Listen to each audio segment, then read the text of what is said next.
Now, in every negotiation, there are three primary currencies, or things that you can trade or offer back and forth to find some area of common ground. Okay. And the first one is the one that most people think about, and that's resources. Right. Things like money. Okay. You can trade money for goods. You can trade goods for goods. That's called barter.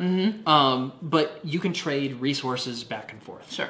You know, so pretty basic. Whenever you buy something at a store, you're negotiating. You know, the store's making you an offer, and you agree to hand over that amount of currency to buy it. Okay. Pretty basic. Okay. Now, so any tangible item, whether it's currency, whether it's a physical resource, you know, gold, oil, food, whatever, that's a resource for a resource exchange. Okay. Now, the second currency is actually effort. Okay. Energy, time, human. Okay. So think about going to work at a company. Okay.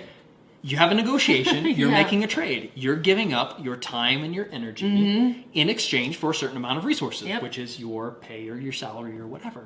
You know, same thing when you hire somebody. Yeah. You're giving people resources, they're giving you effort. Okay? And typically the more time or more effort, you can actually negotiate up and down. So, you know, let's say you choose to work full time, like an 80-hour-a-week job. You can negotiate that, well, that's a pretty big cost to me. You better pay me enough to make it worth it. Yep. Similarly, if you don't want to trade as much effort, you can say, well, what if I work part-time? Right. And they'll say, okay, we're going to pay you less. You know, so it's a trade of resources for effort. Okay. Now, the third is something that most people don't think about, but is a currency in and of itself. Okay. And that is flexibility. Okay. Flexibility. So think about in an employment relationship. Yes, you're trading effort for resources, but you're also trading flexibility, because there's typically an implicit agreement with your employer that while you're working for us, you're not going to be working for somebody else. You're not going to be working for our competitors. You're not going to be doing all this stuff. So you're also, in addition to giving up effort, if there's a non-compete clause or all of these things, you're also giving up flexibility. And so you can typically, you can trade off flexibility for more effort or less effort, or for more resources or less resources. Okay, good example.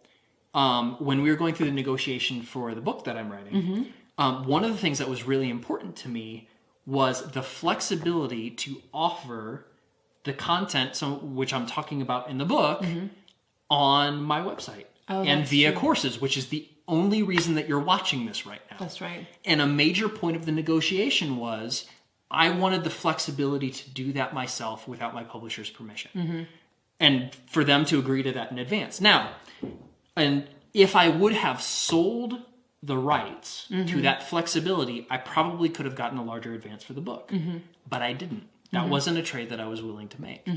But that's an example of how you can trade, you know, things like rights, things like, you know, flexibility or ability to do things or not do certain things. You can trade that off for more or less effort, or more or less resources. So by playing those currencies off each other, that kind of gives you the idea of all of the dimensions that you can negotiate on. So you don't necessarily always have to negotiate just on price. It's interesting. It makes sense. It's like why you always have to pay more for a plane ticket that you can return. Exactly. I got it. So you're paying more to have the flexibility of returning. Got it. But if you can't return it, then you'll pay less. It's a trade-off. Yep. You know, same thing goes with,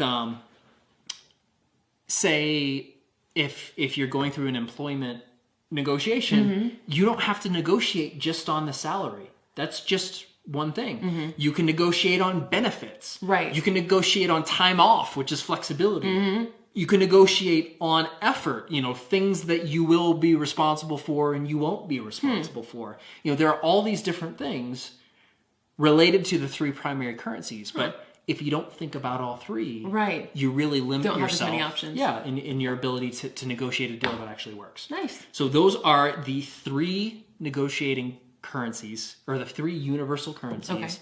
Make sure whenever you're in any negotiation or any sale, you pay attention to all three of them, because that's what gives you the most options to find a deal that works for both of you. Cool.